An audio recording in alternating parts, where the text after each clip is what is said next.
Worst NFL players of all time.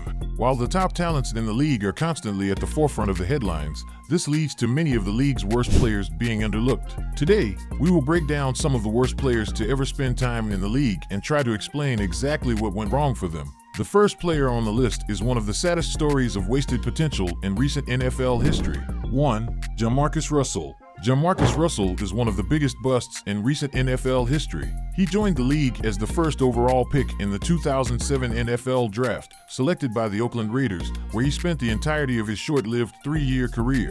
The players alongside Russell in the 2007 draft class would not do him any favors in adding to his label as a bust. Hall of Fame caliber players like Calvin Johnson, Joe Thomas, Adrian Peterson, Patrick Willis, Darrelle Revis, and Marshall Yanda. Despite being the first overall pick, concerning signs would quickly show themselves. He only played in 4 games in his rookie season, starting in one of them. In that season, he would greatly struggle, throwing for 373 yards, 2 touchdowns, and 4 interceptions while only completing 54.5% of his passes. However, some overlook this as simply taking some time to adjust to the league. In the following season, he would show some promise, spending the year as Oakland's full-time starter. He finished the year with 2,423 yards, 13 touchdowns, and 8 interceptions while completing 53.8% of his passes. While the competition percentage was still a very concerning sign, it was clear that he made major improvements from his rookie year. Despite showing signs of promise, the 2009 season would be a death sentence to his career.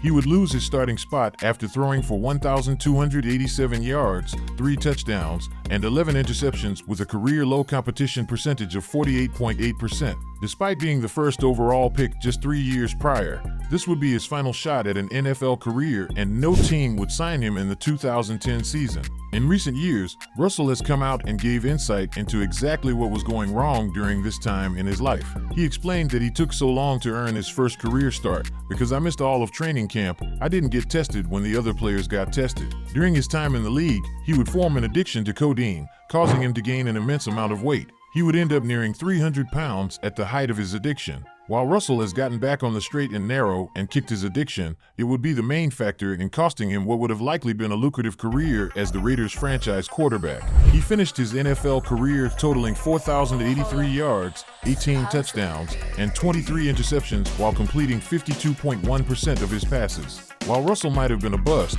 this next player is arguably the least talented quarterback of all time who snuck his way into the league. 2. Rusty Lish. While Rusty Lish was not quite a draft bust as he was a 4th-round pick, he still had one of the most pathetic careers in the NFL.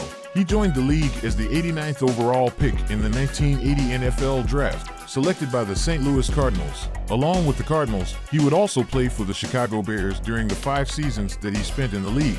In college, he would back up the great Joe Montana, who many think of as the second-best quarterback that the game has ever seen. Despite being able to learn from Montana during his time at Notre Dame, it is clear that his talent did not rub off on him in the slightest. In his rookie season, he played in only 2 games, throwing for 68 yards, 0 touchdowns, and 3 interceptions while only completing 6 of his 17 passes. The following season, despite starting 1 game at quarterback and playing 9 games at the position, he would not throw a single pass. The same would hold true in the 1982 season where he played in 8 games.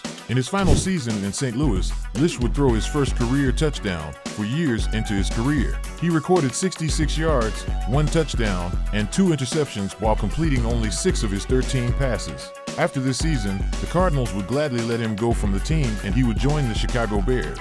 In his sole season with the team, he would start in 1 game and play in 7. In that time, he would once again prove that he was not an NFL caliber quarterback, and whatever scouting team drafted him should have lost their jobs. He finished the year with 413 yards, 0 touchdowns, and 6 interceptions while completing 50.6% of his passes. While this was the best statistical season of his career, it was still laughably horrible. Bears head coach Mike Ditka had become so fed up with Lish's inability at the position that he chose to bench him for the team's running back Walter Payton. An article in 2011 by Deadspin covering the worst players in the history of the league went as far as saying, sure, Leaf and Russell were bigger busts. Lish, after all, was a 4th-round pick who backed up Joe Montana at Notre Dame.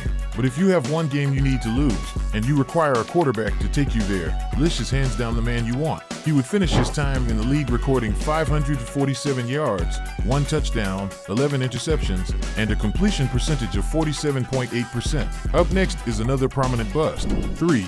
Ryan Leaf. Ryan Leaf is considered to be one of the biggest busts in NFL history. This likely comes as a result of the immense amount of talent that the class featured. Leaf would be selected with the 2nd overall pick, with Peyton Manning going 1 pick ahead of him, instantly setting him up for failure with an inherent rivalry with one of the most talented quarterbacks the game has ever seen. Along with Manning, the 1998 draft class would also feature Hall of Fame caliber talent like Charles Woodson, Randy Moss, and Alan Faneca. Leaf began his career with the San Diego Chargers, but would also play for the Dallas Cowboys during his 3 years in the league. He served as the starting quarterback for San Diego for 9 of the 10 games that he played in. In that time, he threw for 1,289 yards, 2 touchdowns, and 15 interceptions while only completing 45.3% of his passes. While he would show some improvement in his 2nd year as a professional, he would still struggle, throwing for 1,883 yards, 11 touchdowns, and 18 interceptions while completing 50% of his passes. In the 9 starts that he had this season, he led the team to an abysmal 1-8 record. After this awful sophomore campaign, the Chargers would end their time together, and Leaf would join the Dallas Cowboys on a 3-year, $2 million deal. He started in the 4 games that he participated in as a Cowboys. However, a change of scenery would not elevate his game.